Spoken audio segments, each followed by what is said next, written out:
નમસ્તે વિદ્યાર્થીની મિત્રો, આપણે બીજું સત્ર શરૂ કરીએ એ પહેલાં બધાને નવા વર્ષની હાર્દિક શુભકામના. તમારા બધાનું નવું વર્ષ લાભદાયી નીવડે તેવી શુભેચ્છા. હવે આપણે નવા સત્ર તરફ આગળ વધીએ તો વિષય વિજ્ઞાનમાં બીજા સત્રનો પહેલો પાઠ શરૂ કરીએ. તેનું નામ છે સજીવો અને તેમની આસપાસ. પહેલી અને બુઝો એ બે ભાઈ બહેનના નામ છે.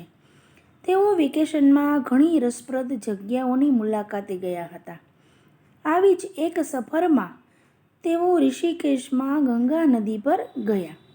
તેઓ હિમાલયના પર્વતો ચડ્યા ત્યારે ત્યાં ખૂબ જ ઠંડી હતી. ત્યાં તેમણે પોતાના ઘરની નજીકના મેદાન પ્રદેશ કરતાં અલગ જ પ્રકારના વૃક્ષો જોયા, જેવા કે ઓક, પાઇન અને દેવદાર. આ વૃક્ષોના નામ છે. આવી જ બીજી એક સફર દરમિયાન તેઓ રાજસ્થાન ગયેલા ને ગરમ રણમાં તેમણે ઊંટ સવારી કરી.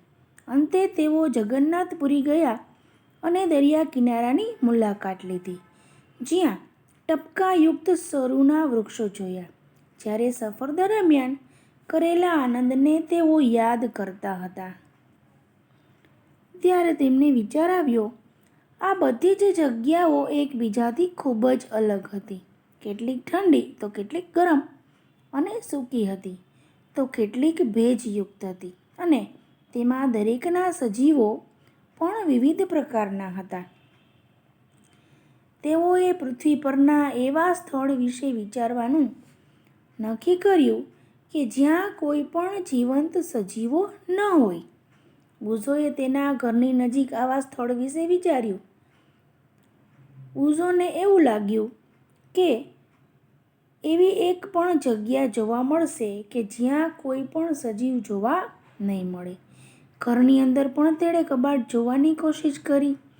તેને એવો ખ્યાલ આવ્યો કે ત્યાં કોઈ પણ સજીવો નહીં હોય, પણ તેને કબાટમાં એક નાનો કરોળિયો જોવા મળ્યો. ઘરની બહાર પણ તેને એવું કોઈ સ્થળ ન દેખાયું કે જ્યાં એ વિચારતો હતો તે પ્રમાણે કોઈ એક કે બીજા પ્રકારના સજીવો ન હોય. પહેલીએ દૂરના સ્થળો વિશે વાંચવાનું શરૂ કર્યું. તેણે વાંચ્યું કે લોકોને જ્વાળામુખીના મુખમાં પણ સૂક્ષ્મ સજીવો જોવા મળ્યા છે.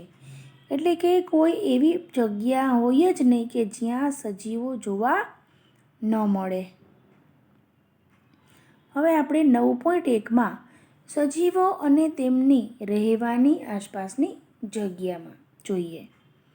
પહેલી અને બુઝોને તેમણે મુલાકાત લીધેલા સ્થળોમાં રહેલા વિવિધ પ્રકારના પ્રાણીઓ વિશે બીજો પણ એક વિચાર આવ્યો. રણમાં ઊંટ હોય છે, જ્યારે પર્વતો પર બકરીઓ અને યાક હોય છે. પુરીમાં બીજા કેટલાક, જેમ કે દરિયા કિનારે કરચલા અને માછીમારો દ્વારા પકડવામાં આવતી વિવિધ માછલીઓ અને પછી કીડીઓ જેવા સજીવો પણ હતા, જે આ બધા જ સ્થળોએ જોવા મળ્યા. એક પ્રદેશમાં જોવા મળતી વનસ્પતિ કરતાં બીજા વિસ્તારમાં જોવા મળતી વનસ્પતિઓ ખૂબ જ અલગ હતી. આ જુદા જુદા વિસ્તારના સ્થળો કેવા હતા? શું તેઓ સમાન હતા? આપણે પ્રવૃત્તિ જોઈએ. જંગલથી શરૂઆત કરીએ. ત્યાં જોવા મળતી વનસ્પતિ, પ્રાણીઓ અને વસ્તુઓ વિશે આપણે વિચાર કરીએ. કોલમ 1માં આપણે તેની યાદી કરશું.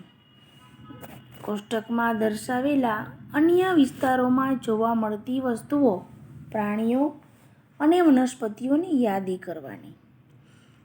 કોષ્ટક 9.1ને ભરવા માટે આપણે આખા પ્રકરણમાં દર્શાવેલા જુદી જુદી જગ્યાએ જોવા મળતા ઉદાહરણો એકઠા કરવાના છે.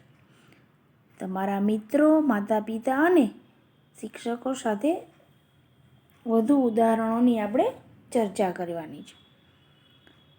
તમે વિવિધ વિસ્તારના પ્રાણીઓ, વનસ્પતિઓ તથા ખનિજ તત્વો વિશે બીજે ક્યાંયથી પણ તેની વાતો મેળવી શકો છો. કોષ્ટકની દરેક કોલમમાં નાની મોટી ઘણી વનસ્પતિઓ, પ્રાણીઓ અને વસ્તુઓ સમાવવાની આપણે કોશિશ કરીશું. જે પ્રાણીઓ કે વનસ્પતિ ન હોય તેવી કયા પ્રકારની વસ્તુઓ આપણે મેળવી શકીશું? કદાચ વનસ્પતિના ભાગ સમાન, સૂકા પાંદડા કે પ્રાણીઓના ભાગ સમાન અસ્થિઓ પણ હોય. આપણને વિવિધ પ્રકારની માટી અને કાંકરા પણ મળી શકે. પ્રકરણ 5માં ચર્ચા કર્યા મુજબ દરિયાના પાણીમાં પણ દ્રાવ્ય ક્ષારો હોય છે. તેમાં બીજા પદાર્થો પણ હોઈ શકે છે. જેમ જેમ પ્રકરણમાં આગળ વધીએ તેમ તેમ કોષ્ટક 9માં નવા ઉદાહરણો ઉમેરતા જવાના છે. હવે પછીનું આપણે કોષ્ટક છે તે પછીના વિડીયોમાં તેનો અભ્યાસ કરીશું. નમસ્તે.